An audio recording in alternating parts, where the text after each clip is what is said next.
we were discussing about production function. We discussed long run, short run, variable factor, fixed factor. ठीक है, तो इसमें जो एक वैरायटी ऑफ क्वेश्चन है वो तो यही आता है कि आपको आइटम्स दे दिए और फिर पूछते हैं इसमें से कौन सा फिक्स्ड फैक्टर है, कौन सा वेरिएबल फैक्टर है। एमसीक्यूज में पूछ लेते हैं। फिर एमसीक्यूज में ही छोटे छोटे न्यूमेरिकल्स आ जाते हैं, जैसे टीपी, एपी और एमपी कैलकुलेट करने की, जो हमने फॉर्मूला किए थे उसके बेसिस पे। अब इसमें हमारे पास नेक्स्ट जो इम्पोर्टेंट टॉपिक है that is law of variable proportion. Law of variable proportion का मतलब हुआ कि हमारे जो भी वेरिएबल फैक्टर हैं उन वेरिएबल फैक्टर्स में चेंज करने की वजह से टोटल आउटपुट में कितना चेंज आता है। Means by change in variable factors, जितने भी वेरिएबल फैक्टर्स हैं, हाउ, या हम कह सकते हैं टोटल आउटपुट चेंजेस वेरिएबली। तुम्हें लर्न करना इजी हो जाएगा, नाम से ही तुम्हें डेफिनेशन क्लियर हो जाएगी कि जो भी वेरिएबल फैक्टर है उसमें चेंज होने की वजह से total output change in variations, अलग अलग वेरिएशंस पे हैं। वेरिएबली मतलब that is initially at increasing rate, then constant, and then finally at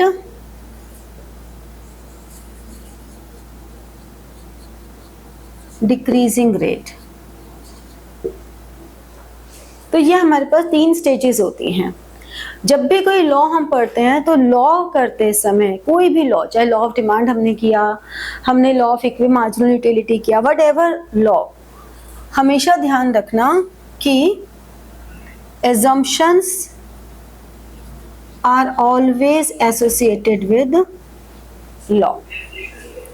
क्या क्या एजम्पशंस है, जैसे कि नो टेक्निकल चेंजेस, मतलब टेक्नोलॉजी रिमेन कांस्टेंट, टेक्नोलॉजी में कोई चेंज नहीं आएगा। फिक्स फैक्टर्स हमेशा हमारे सेम रहेंगे, सेम फिक्स फैक्टर्स। बेसिकली कहने का मतलब ये है कि जो भी सिचुएशन है उसमें चेंज नहीं आएंगे, हमारे फैक्टर सेम रहेंगे, हमारी टेक्नोलॉजी सेम रहेगी, सिर्फ वेरिएबल फैक्टर इंक्रीज हो रहा है। तो वेरिएबल फैक्टर इंक्रीज हो रहा है, even prices of factor remain constant, ये भी कांस्टेंट ही रहेंगे। ठीक है, तो ये हमारा लॉ ऑफ वेरिएबल प्रोपोर्शन की एजम्पशंस रहेंगी। अब क्या रहेगा लॉ,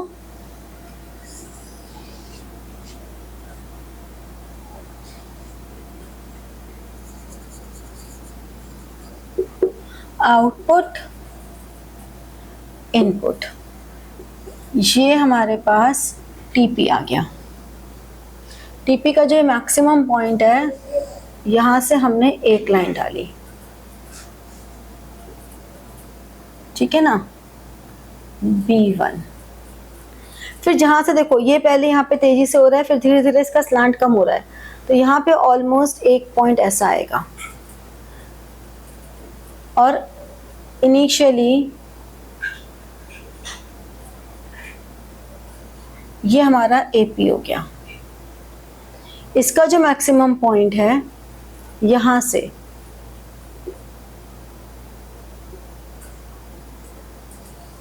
ये हमारा MP हो गया। तीनों का स्टार्टिंग पॉइंट एक है, मतलब एमपी हमारा थोड़ा ऊपर से शुरू होता है, क्योंकि एमपी 0 पे 0 नहीं होता, एमपी तो यूनिट इंक्रीज होंगी तो एमपी में चेंजेस आएंगे, तो एमपी थोड़ा ऊपर से स्टार्ट होता है, और बाकी हमारा जहाँ पे एपी मैक्सिमम है वहां से एपी कट कर रहा है, और एमपी मैक्सिमम कहाँ है, इस पॉइंट पे, इसे क्या कहते हैं हम, point of inflection, point of inflection, जहां पर MP इज हाईएस्ट। तो अब लॉ क्या कह रहा है, ये हमारी फर्स्ट स्टेज है, ये सेकंड है, और ये थर्ड है। तो लॉ क्या कह रहा है, initially TP, AP, MP all increases and TP increases at increasing rate. Then second, MP at its maximum, TP still increases but at decreasing rate, and when TP increases at its maximum, MP is 0, that where second stage ends. This is the saturation point, or we can say point of satiety, highest point. Then in the third stage, AP is still positive and never touches x-axis, TP starts declining, and MP is negative. This is the third stage. तो ये जो second stage है, this is the optimum stage. Second stage is the optimum stage, क्योंकि यहाँ पर हमें ये पता है कि हमारा TP मैक्सिमम है। ठीक है, चलो पहले ये लिख लो, उसके बाद फिर डायग्राम बहुत ध्यान से बनाना, फिर हम इसकी एक्सप्लेनेशन करते हैं। देखो ये डायग्राम ऐसे बन रहा है कुछ, TP हाईएस्ट पॉइंट से यहाँ आया, ठीक है, और फिर ये जो पॉइंट है यहाँ से, यहीं से हमने लिया ये MP, समझे, ये AP, ये फर्स्ट स्टेज, सेकेंड और थर्ड। तो जो हमारी फर्स्ट स्टेज है उसको हम क्या कहते हैं, law of increasing returns to a factor. Law of increasing returns to a factor, मतलब एक फैक्टर में इंक्रीज होने से हमारा ओवरऑल आउटपुट इंक्रीज हो जाता है। ठीक है, तो ये law of increasing returns to a factor है, मींस जो हमारा परसेंटेज चेंज इन इनपुट है वो कम है, और हमारा जो चेंज इन आउटपुट है that is more. Percentage change in input is less than the percentage change in output. ऐसा क्यों हो रहा है, because better utilisation of fixed factors, better utilisation of fixed factors. ठीक है, तो इन फिक्स फैक्टर्स के बेटर यूटिलाइजेशन की वजह से ये हमारा ऑपरेट होता है फर्स्ट। फिर second stage, law of decreasing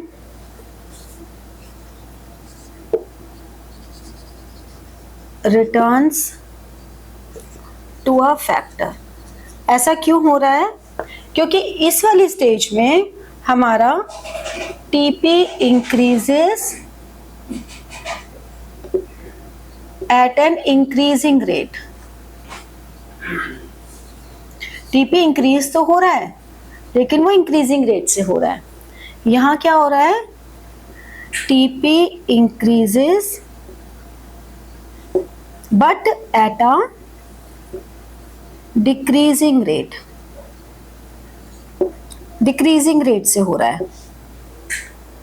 ठीक है, और बट इंक्रीज हो रहा है इसलिए प्रोड्यूसर प्रोड्यूस करता चला जाएगा। एंड यहां पर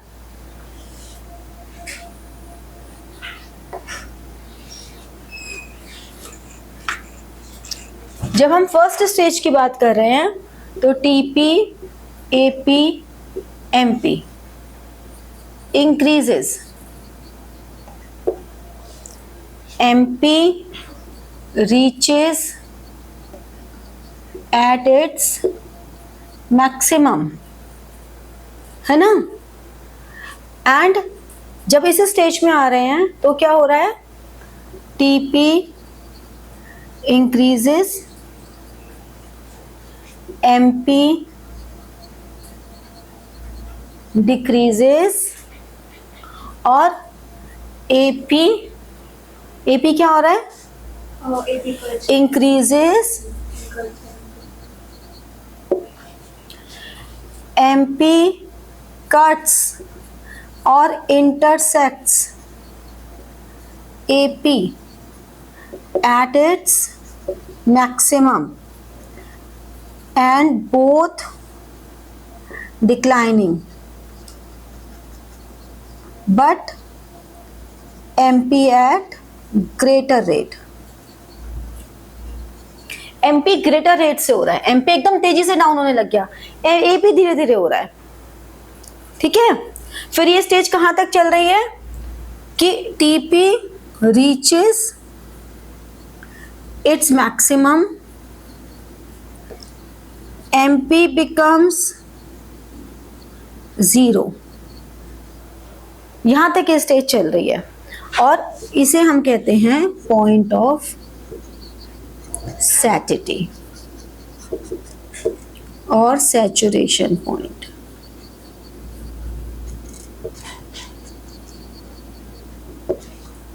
समझे, क्लियर हुआ ये बात। फिर थर्ड स्टेज पर आए। थर्ड स्टेज क्या है, टीपी एपी एमपी सब डिक्लाइन हो रहे हैं, but AP never touches X axis, MP is negative. अब ये वाली स्टेज आई थी better utilisation of fixed factors along with variable factors. मतलब हम फिक्स्ड फैक्टर्स को यूटिलाइज करने के लिए वेरिएबल फैक्टर्स बहुत अच्छे से लगा रहे हैं। जैसे कि एक मशीन है या एक ये वाला एरिया है, इस एरिया में अगर 20 लोगों के बैठने की कैपेसिटी है तो उसमें अगर 1 या 2 लोग बैठे हैं तो वो 1 या 2 लोग अगर बैठे हैं तो जैसे हम और बढ़ाएंगे तो इस एरिया की यूटिलाइजेशन और बढ़ेगा और वो उनकी भी प्रोडक्टिविटी आएगी। नेचुरल सी बात है, अगर 2 से ज्यादा लोग होंगे, 4 होंगे, 6 होंगे तो काम करने का एनवायरनमेंट शायद और अच्छा बनेगा, प्रोडक्टिविटी और अच्छी आएगी। लेकिन तब तक जब तक कि इसमें 20 का स्पेस है तो 20 तक नहीं आ रहे। जैसे ही 20 आएंगे यानी कि सेकंड स्टेज पे हम आ गए तो 20 आते ही हमारा पॉइंट ऑफ सैचुरेशन आ गया। अब अगर आपने 20 के ऊपर लोग बिठाए तो पता लगेगा इधर से हाथ अटक रहा है किसी का, फिर लड़ाई झगड़े हो रहे हैं, परेशानियां हुई जा रही हैं। तो वो सारी चीजें करके थर्ड स्टेज आ जाएगा, मतलब poor combination, poor combination of fixed and variable factor. ठीक है, तो ये थर्ड स्टेज आ गई। इसीलिए जितने भी प्रोड्यूसर हैं वो सेकंड स्टेज पे ही रहना चाहते हैं। तो अगर आपसे टीपीएपी का रिलेशन पूछें, टीपीएमपी का पूछें, एपीएमपी का पूछें, कुछ भी पूछ लें, एक ये डायग्राम है जो आपको बनाना है। ठीक है, ये इंपॉर्टेंट है बस। Got it? समझ में आ गया? चलो, तो like, share and press the bell button for getting your notifications and comment. ठीक है? Thank you.